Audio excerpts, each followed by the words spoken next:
Assalamualaikum warahmatullahi wabarakatuh. Berjumpa lagi di video Asia Farm Channel. Baik, sobat-sobat Asia, kita akan membahas tentang hasil dari produksi mesin rajut. Prosesnya apa aja? Langsung aja cekidot.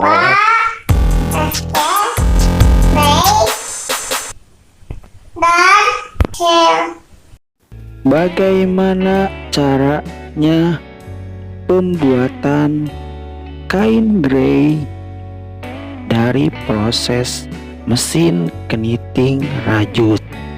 Sebelum prosesnya, kita juga harus mengetahui bagian-bagian dari mesin rajut tersebut.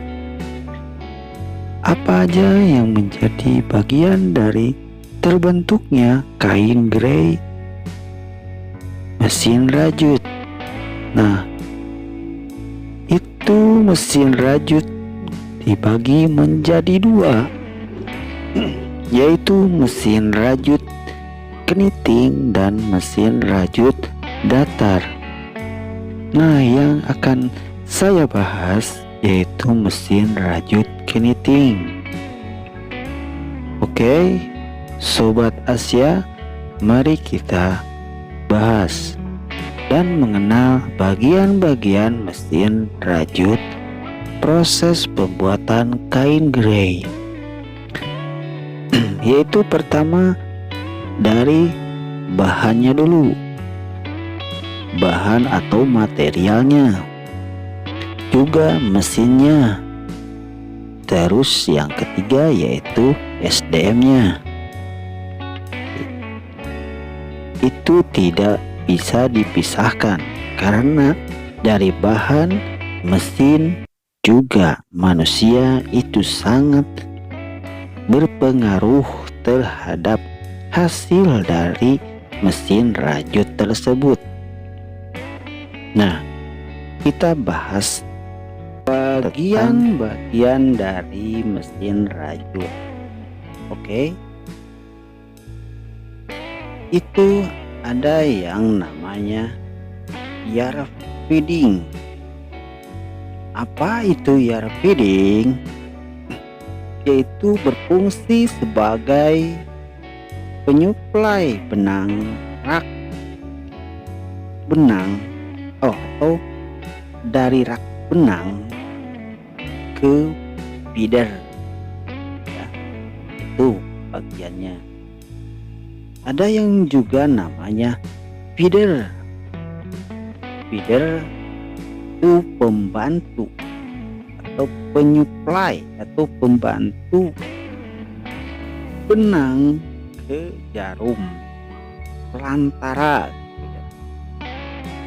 Itu yang perlu diperhatikan. Kita bahas lagi. Itu ada yang namanya detektor needle atau jarum otomatis. Di sini berfungsi sebagai bilat. Jadi pada jarum itu mungkin saja patah ataupun ada kerusakan di jarum, secara otomatis mesin tersebut atau mesin rajut keniting tersebut itu berhenti ya. Nah, di sini juga mempengaruhi untuk tidak banyak kain-kain yang BS ya. Terus yang selanjutnya itu ada oli. Nah, oli itu berfungsi sebagai pelumas sehingga mencegah terjadinya kerusakan yang relatif waktu sebentar ya. Jadi untuk mencegah supaya umur dari jarum tersebut lebih lama lagi. Nah, oke. Kita lanjut lagi itu ada yang namanya setelan mesin atau tooth belt ya. Di sini berfungsi sebagai untuk mengatur tebal tipisnya kain tersebut ya. Nah, bila mana teman-teman mungkin sobat-sobat semua yang berprofesi sebagai karyawan ya di tekstil, khususnya untuk bagian gudang. Nah, di sini bisa diketahui ya, itu ada ketebalan-ketebalan yang berbeda. Di sini mungkin setiap mesin itu berbeda setelan. Nah, ini yang mempengaruhi perbedaannya tersebut gitu. Jadi secara tidak langsung bahwa tebal tipisnya kain gray tersebut itu berpengaruh ya terhadap proses selanjutnya. Nah, untuk selanjutnya itu ada yang namanya rolan kain atau take down ya. Take down sendiri itu dibagi menjadi 3 bagian. Ada yang namanya take down atau rolan tubular atau bulat seperti longsong ya atau panjang. Nah, ada juga yang open width atau panjang sekali ya, tapi tidak kain itu satu gitu. Jadi satu lapis ya, tidak 2 lapis. Kalau 2 lapis kan tubular atau knitting. Nah, ada juga yang take down atau rolan hasil dari produksi rajut itu cara dilipat ya. Nah, itu hasil dari proses terbentuknya kain gray ya. Mungkin teman-teman dimanapun berada bisa memahaminya atau bisa mengerti. Nah, untuk yang dihasilkan dari mesin rajut knitting itu ada beberapa jenis-jenis kain. Nah, jenis kain ini bisa dijadikan baju berbagai motif atau bentuk ya, baik anak-anak, untuk dewasa, wanita, pria, muda, tua. Ini jenis-jenisnya, ada beberapa jenis kain. Jenis kain katun dibagi menjadi 2, yaitu katun kardet dan combat. Sobat-sobat bisa menemukan katun kardet dan combat di toko baju swalayan. Harganya cukup terjangkau. Ada yang namanya TR.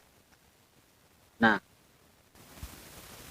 campuran antara rayon dan polyester, yaitu kandungan persennya rayon 35% dan polyesternya 65%.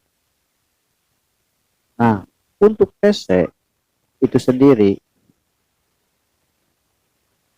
campuran benang katun sama polyester dengan kandungan persen 35% katun dan 65% polyester. Nah, ada juga yang namanya jenis kain CVC, yaitu campuran antara katun dan polyester. terdapat 55% katun dan 45% polister. Nah, untuk rayon sendiri itu terbuat dari serat kayu ya, sobat. Nah, ada juga yang namanya PE ya. Nah, PE sendiri itu dibagi-bagi menjadi beberapa kelintingan atau gulungan ya. Bisa disebut atau dikodekan yaitu dengan spinning ya. Jenis PE ada beberapa bagian benang menurut jarum, yaitu yang pertama PE 30, terus PE 28, PE 3, PE 24, PE 20. Nah, masih banyak lagi jenis-jenis kain seperti video selanjutnya. Itu ada yang namanya jersey atau high jet. Nah, high jet dibagi menjadi beberapa bagian menurut benang ya. Ada high jet biasa itu dengan benang 7536, biasanya gramasi antara 70 sampai dengan 100 gram. Nah, ada juga yang namanya high jet super. Nah, high jet super dengan ketebalan gramasi 105 sampai dengan 110 atau juga bisa 115 ya. Nah, itu juga sama, itu dengan benang ukuran 7536. Nah, untuk high jet 7572 atau bisa disebut juga dengan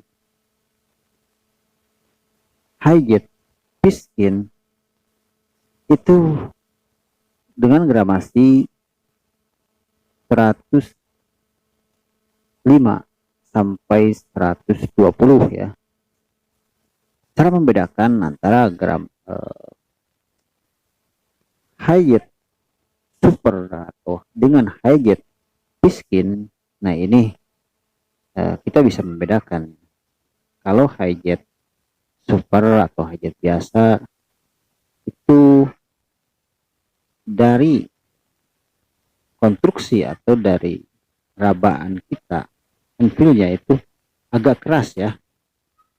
Tapi kalau untuk high jet piskin, nah di sini bisa dirasakan itu sangat lembut gitu ya. Nah, mungkin untuk video kali ini cukupkan sekian, semoga bermanfaat buat rekan-rekan semua yang seprofesi dengan saya.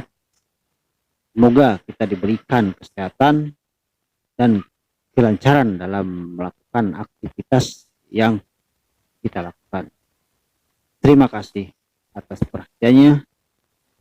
Selamat berjumpa kembali di video selanjutnya. Jangan lupa subscribe, like, dan share, juga komen di kolom komentar.